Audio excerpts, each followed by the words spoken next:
ഇന്നൊരു തട്ടിക്കൂട്ട് മക്രോണി റെസിപ്പിയാണ് കേട്ടോ ചെയ്യാൻ പോണത്. എങ്ങനെയാവും നോക്കാം. ആദ്യം തന്നെ മക്രോണി കുറച്ച് വെള്ളത്തിൽ ഉപ്പും ഓയിലും ചേർത്തൊന്ന് വേവിച്ചെടുക്കണം. ഇനിയൊരു ചട്ടിയിലേക്ക് കുറച്ച് ഓയിൽ ഒഴിക്കാം.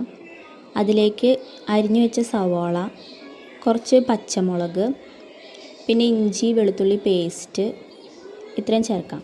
അതിലേക്ക് കുറച്ച് മഞ്ഞൾപ്പൊടി, മുളക് പൊടി, ഗരം മസാല ഇത്രയും ചേർക്കാം. ഇത്രയും ചേർത്തതിന് ശേഷം ഇതിലേക്ക് തക്കാളി പേസ്റ്റ് ചെയ്തതാണ് ചേർത്തത്.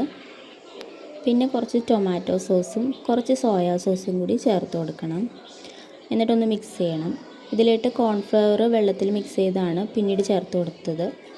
എന്നിട്ടൊന്ന് മിക്സ് ചെയ്തതിന് ശേഷം വേവിച്ച് വെച്ചിട്ടുള്ള മക്രോണി ഇതിലേക്ക് ചേർത്ത് കൊടുക്കണം.